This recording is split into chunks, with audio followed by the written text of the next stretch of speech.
Welcome to my Days of Our Lives official channel. I hope everyone is having a wonderful day.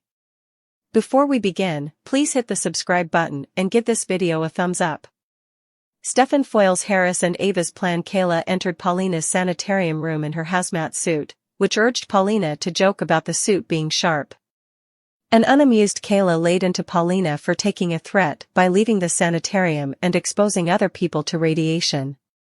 Kayla reiterated that Paulina's radiation situations were still high. Paulina apologized but defended her conduct. She believed she would had no choice because her baby had been missing, and nothing had been more important than delivering Chanel. Abe sat in the staying area and allowed about Paulina's first day of insulation. He saluted Kayla when she exited Paulina's room, and he apologized for not having kept a better eye on Paulina. Kayla assured Abe that he wasn't to condemn, and they both agreed that Paulina had acted recklessly. After Abe inquired about Paulina's health status, Kayla told him the sanitarium would cover Paulina for another day but that she should be suitable to return home the coming day. Abe promised to keep Paulina in line, and Kayla smoothly wished him luck with that thing.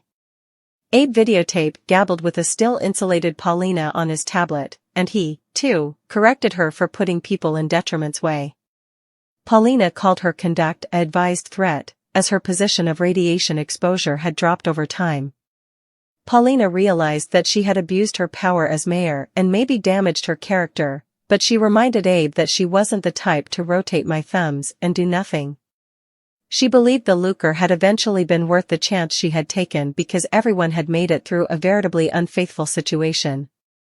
Paulina called the outgrowth a pom-pom and asked about her phone. Abe told her the phone had been located near the deliverance point and that he'd pick it up for her. Paulina wondered if Abe's gesture meant that she was forgiven. Abe claimed that he understood Paulina's conduct and that he'd been more upset than angry. A relieved Paulina couldn't stay to be radiation-free at home with my awful hubby. The couple affirmed their love for each other. Johnny awaited with Chanel in a sanitarium room. He made a crack about getting Geiger combated not being on his pale list, and Chanel joked that she had been bothered about the machine used to check her for radiation howling. She also apologized to Johnny for going out to look for him and starting the whole chain of events. Johnny comforted Chanel that her safety was all that signified, and he was only sorry he hadn't gotten to play her idol. Chanel snappily corrected Johnny that he was her idol because he'd heroic rates like strength, fidelity, and honesty. "And you make me happier than I have ever been," she added with a kiss. Kayla checked in and streamlined the couple on Chanel's condition, which included a sprained ankle. Kayla gave Chanel instructions for taking care of the ankle and told Johnny and her that they were cleared to go home but to return incontinently if any symptoms arose. As Johnny and Chanel left the sanitarium, they jokingly reported some of the highlights of their honeymoon, similar as Chanel being limping and radioactive, Julie showing up suddenly, and Paulina commandeering a snowplow.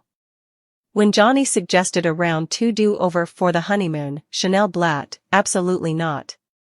Johnny clarified that he did not want to go back to the cabin but claimed he'd another surprise in store. Latterly, Johnny carried Chanel over the threshold of a room at the Salem Inn. Chanel was amazed that Johnny had arranged for candles, champagne, and rose petals on the bed. Johnny explained that he'd registered them under Mr. and Mrs. John Doe so they would not be intruded, and Chanel made him promise to keep her off her bases all night long. A smiling Johnny said he'd forgotten one thing and pulled out his guitar. Chanel looked on hypercritically as Johnny trilled her with the song, "You're the Sun in My Day." She clapped madly and kissed him when he finished the song. Ava and Harris took note of the "closed for emendations" sign at the bistro. Ava remarked on the irony of everyone in city knowing the real reason why the eatery had closed. She asked Harris if he rued being dragged into the mess, and Harris assured Ava that he'd not let her go through effects alone. He believed that formerly they recaptured Clyde's black book, they could put the miscreant down for good. Ava recaptured her keys to the eatery and went outside while Harris remained outside as a lookout. Inside the bistro, Ava flashed back to telling Harris about Clyde's request. Stefan startled her and demanded, "What the hell are you doing then?" Ava made an reason about wanting one last bottle of wine and turned the question back on Stefan. He stated that he still possessed the bistro and blazoned plans to renew it and make it a success. Ava reprimanded Stefan about going from riches to rags and condemned him for trying to kill Harris doubly. Ava denounced Stefan's get-out-of-jail-free card from J. Stefan fired back that Ava should be kissing his bases because he'd taken the fall for her, on Harris's orders. Stefan admitted he'd regrets while flashing back to having coitus with Ava. He said he'd have done it all again, however, to cover his family. Ava agreed she'd do the same. She also made another reason about wanting to see the bistro a final time to flash back the good times. Stefan was skeptical that there had been any good times and asked Ava to return the keys. She reluctantly handed them over and considered it a clean break. Stefan and she wished each other well. After Ava was gone, Stefan had another flashback to Ava and him agreeing to forget about the coitus. At the Brady pub, Roman ended a call with Sammy in which he'd streamlined her about Johnny. When Kate entered, Roman joked that she was back from the friary and asked about Lucas.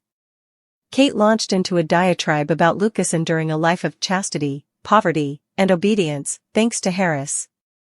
She said the Bobby had been dodging Kate's calls, and she pledged to find him. Kate tracked Harris down in Horton Town Square. She brushed off Harris's assertion that he could not talk and demanded to know why he'd been avoiding her. Kate brutally reminded Harris of all that Lucas had offered to help him with Clyde. She left Harris with a veiled trouble probe her history so that he would know how far she'd go to cover her children. Harris noticed Ava was worried when she exited the bistro. She informed him about running into Stefan and not being suitable to find the book as a result. A surprised Harris spotted Stefan and told Ava that he would catch up with her. He wanted to talk to Stefan one-on-one. Ava reluctantly left, advising Harris to play nice. Harris demanded a reason why Stefan had been released from captivity. Stefan claimed the judge had given him charity because Stefan had been following Clyde's orders under trouble and because he'd handed useful information. Harris was not buying it and believed Stefan had commodity 1.J. Stefan dismissed Harris's conjecture as protuberance because Harris had been the one blackmailing Stefan. Harris said that was not a denial and called Stefan an arrogant son of a wine. Stefan backed off and unfeignedly apologized for shooting Harris.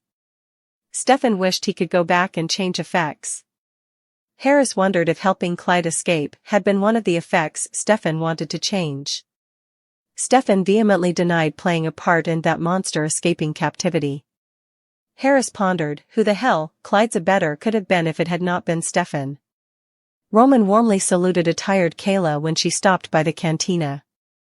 He heeded as his family streamlined him on the day's events and on Stephanie's rearmost troubles.